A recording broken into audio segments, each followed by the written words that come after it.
Hi everyone. This is now Baltimore. It's another AlienCon. It was only a few months ago that we were in Pasadena. There were like 25,000 people there, crowded. Now we're in Baltimore in November.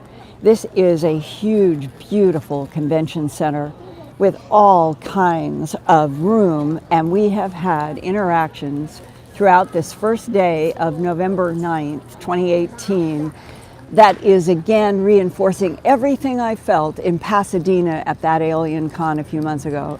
And that is more and more people are coming to this whole issue. Are we alone in the universe? And the answer is clearly no.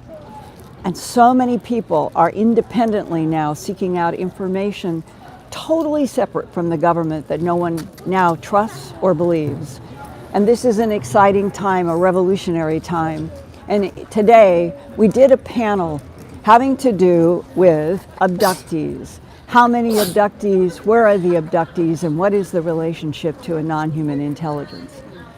Today, the number of abductees, whether it is the same as it was at the beginning of the 1990s when an official Gallup poll determined that 3% of the American population were in the abduction category. Today, in 2018, there are estimates that globally the number may exceed that. And why? What would an alien intelligence be doing, taking humans or interacting with them in their homes, in their cars, out in parks, wherever they occur? And one of the women who stood up to ask us questions on the panel is a massage therapist. And she told of this extraordinary moment of having a man lie down on her table. She put her very experienced professional hands on this man's back, and instantly she knew this was not a human. And she described briefly today at AlienCon in Baltimore that the man, when she asked a question, he began to speak in a kind of stilted, robotic manner, as if he were talking about humanity from a distance. And she said, I am convinced that the man on that massage table was not human, at least not 100% human as we know. Goes back to 1980 to 1981. In my office when I was in Denver, Colorado, and I was working as director of special projects at the CBS station in Denver. I had done a strange harvest about the animal mutilations in which law enforcement said the perpetrators are creatures from outer space. That was their explanation to me, a producer, writer, director, editor, and the director of the Special Projects Department at KMGH-TV. After the broadcast of my documentary, A Strange Harvest, which was seen by the largest audience in Colorado's CBS station history, I began getting all kinds of letters and phone calls, both to my office and sometimes at home. And this particular phone call, I remember distinctly, came on a weekend because I was home. And it was from a massage therapist in Boulder, Colorado. And the massage therapist said, I know you, I know that you work at the CBS station, and I want you to know, as a massage therapist, I have had the most extraordinary experience of my career. A man was on the massage table. I had my hands on his back, and all of a sudden, coming up out of, and it was on his, he was on his back. She had her hands on his chest. Because coming up out of his body, she said, it looked just like one of those gray beings that you see on television that are supposed to be ETs. And she said, I could see through it partially, like it was translucent. And my hands were frozen, I was frozen, the man was frozen, but this gray thing kept rising up out of his body. And she said, I could make my eyes follow it. I could move my eyes.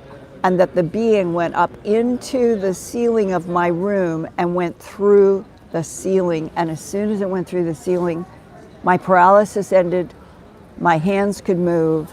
And she said, this may seem strange, but Linda, I could not say to that man with my hands on his shoulders, I just saw a gray non-human rise up out of your body. 2 months later, I get another phone call from Tennessee. This is a male masseuse who tells me almost the exact same story. In this case, it was also a male subject, and he described seeing what looked like a gray being, translucent, come up out of this man's body, leaving me all the way in that 1980 to 82 time period wondering, how would something from outer space, as law enforcement said, how would it project some part of itself inside of humans, and why?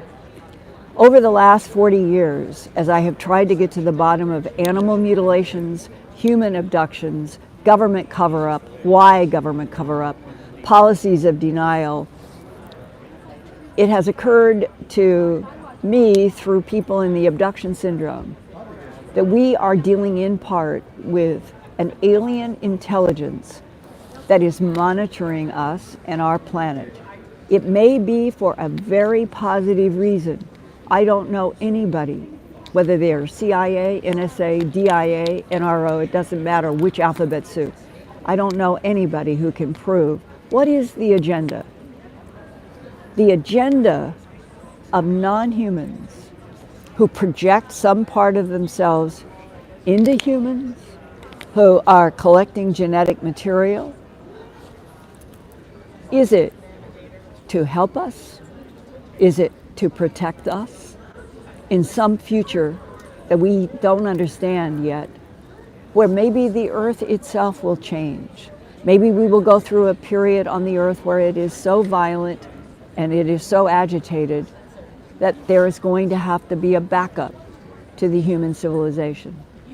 If that is part of why there is this kind of interaction, then maybe we are dealing with intelligences that have been in this solar system, on this planet for millions of years, and that they know more about us, know more about Earth, know more about the potential future of our planet than we do.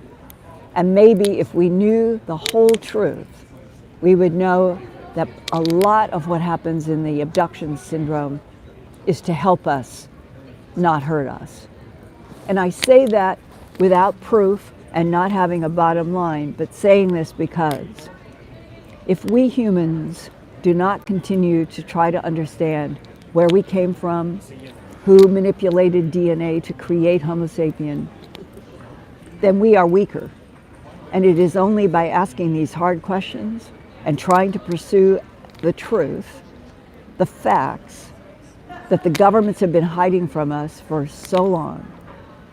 When humans, as an entire human family, can talk with each other without fear of retaliation or sarcasm about their own interactions with non-humans, real physical beings, communication in dreams, telepathic communication in their car, when we can all talk with each other honestly about what is really happening, then I think the human family will have a chance, because we can survive together if we know the truth, and we will fail, and probably we will be face some kind of existential threat if this planet continues on the road it is now, where everyone is pitted against everyone else and everything is fractured. This is not the path for us to be on. We need to go to the path where governments, the human family, are all on the same page. We are not alone in this universe. We have never been alone in this universe. And the remote viewers who worked for the CIA and the Defense Intelligence Agency in the 1980s, they all remote viewed consciousness in this universe. They all got the same. The universe is teeming with life, and some of it is friendly, and some of it is not friendly.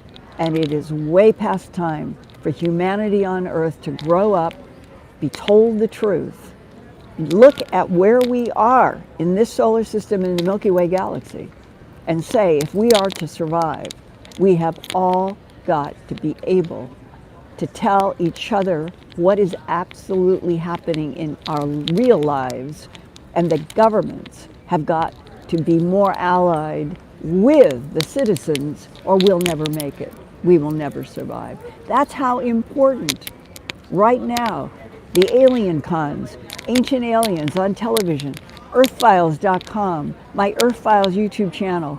I know how hard I am trying to get to facts and tell the truth, because in telling the truth, my new t-shirt, Linda Fights for Truth and Light. That is what I am trying to do. I want all of you to do that too. And if massage therapists in various parts of the United States and the world are interacting with something that is appearing as a translucent non-human coming from another human being, shouldn't every single one of the 7.2 billion humans on planet Earth have a right to know that story, to know that it's happening, and for all of the governments to try to help everybody out there understand why would this be happening and what is the link to the future that we are all hoping we get into the 21st century and survive.